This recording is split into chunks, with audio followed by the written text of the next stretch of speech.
Namaskar. Welcome to another episode of Editorial. Today we will talk about the Kerala film industry. The allegations of sexual harassment, rape in Kerala film industry. Today we will talk about the Hema Committee report. Today let's look at Kerala film industry from a different perspective. Let's get right into the show. My colleague Akanksha has already done story on the Hema Committee report, and she's covered a lot of facts about the report and what happened after that. So she's done that. My intention today is to take a holistic view of the Kerala film industry, this particular report, why this report happened, and what is the future, more importantly, what is the future of Kerala film industry.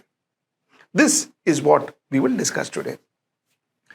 Now, for starters, all of this started in 2017 when a superstar called Dileep had allegedly sexually assaulted, kidnapped another female actress, a very popular female actress from Kerala.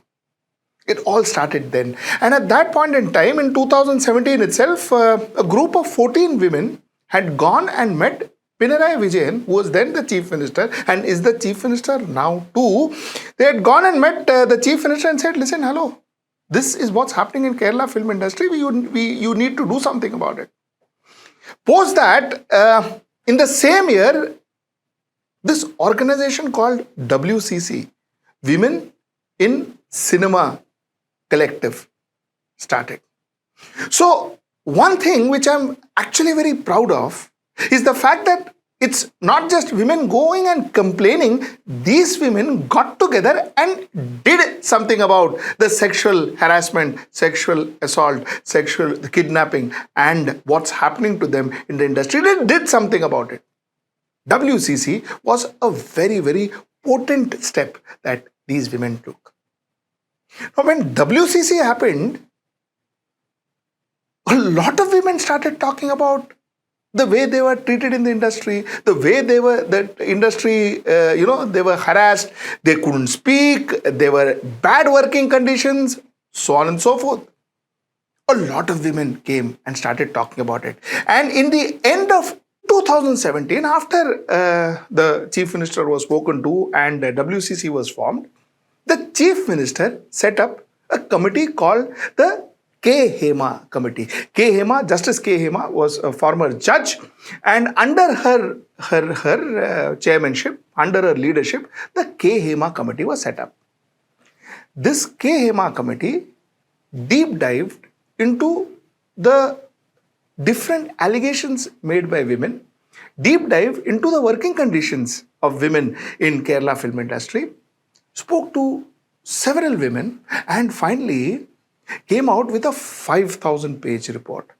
5,000-page report in 2019. This report is what we call as the Hema Committee report. Now starts some question marks. You see, this 5,000-page report was given to the chief minister. The report allegedly had a lot of names of people who have harassed actresses, harassed females working in the film industry, in the Kerala film industry. A lot of names were mentioned. But the chief minister chose not to talk about it. The chief minister chose not to disclose this report. One wondered why. Now, come to May 22, the government released a one-page report after a lot of pressure from women groups, WCC, etc. The chief minister concised all of this and released a 1.5-page report. 1.5-page report, but names and all were not given. The chief minister released this report for public viewing. Now, the question is why? Why did the chief minister not release names? Who was the chief minister trying to protect? Why was the chief minister trying to protect? Why was the chief minister trying to protect film stars? What is the connection here? Okay, so that's question number one. Question number two is August 19, 2024, After again a lot of pressure, the Chief Minister released a 290-page report, and that report also had no names of any perpetrators. 290 pages they released. And I will tell you briefly what the report said. 290 pages he released, but there was no mention of any perpetrators in that report. The Chief Minister didn't want to do it. The Chief Minister didn't do it.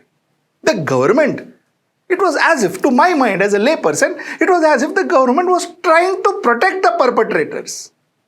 So that is what happened. The Kerala High Court recently said nothing doing.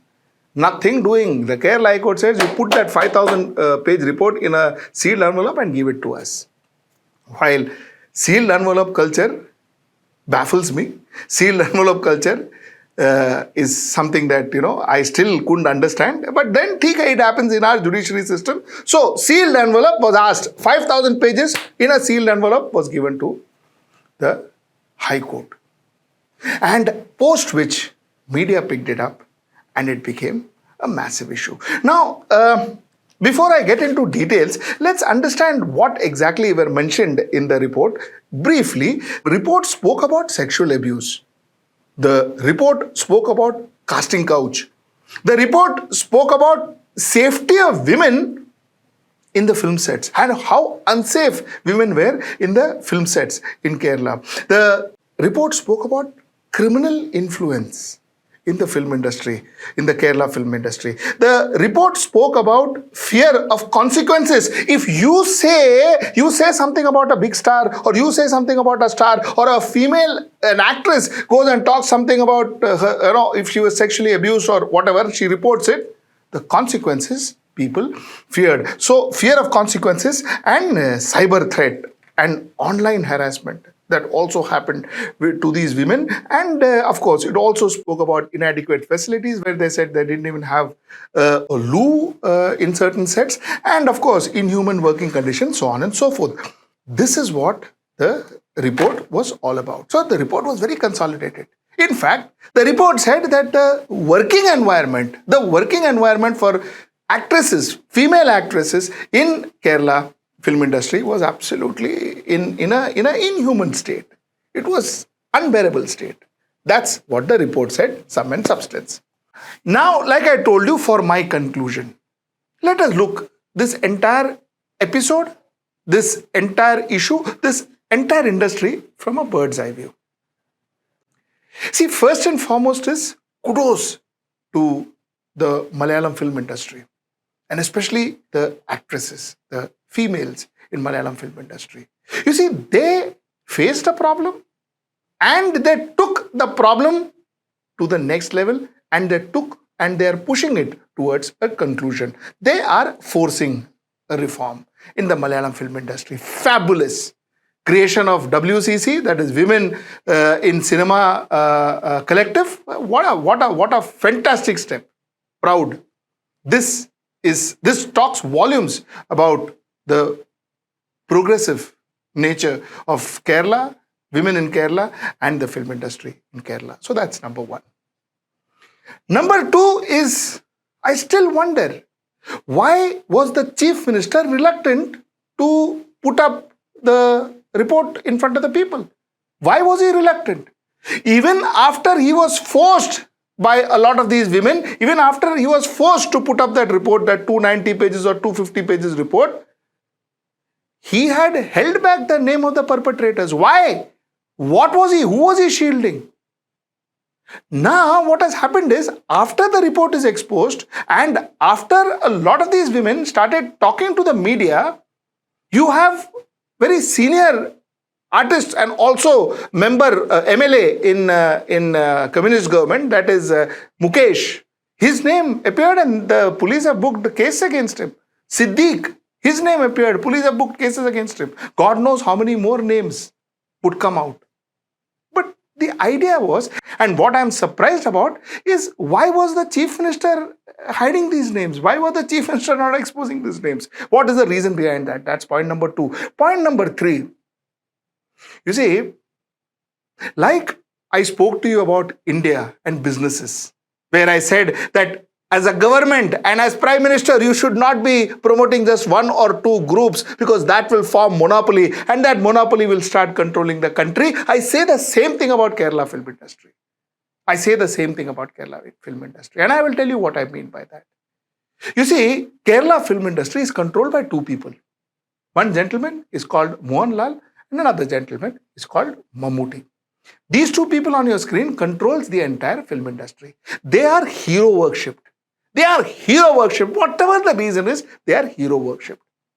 Now, like I said again in my earlier editorial, I am not saying therefore these gentlemen are good, bad, ugly, otherwise. I am not saying anything of that. I cast no aspersions and I make no judgments. They, I am sure, are gentlemen. But the point is, these two people were dominating the film industry. Now you'll ask me, oh, is it only Kerala film industry that were dominated by senior artists? Wasn't Hindi film industry? Yes, Hindi film industry was. But Hindi film industry sees a churn.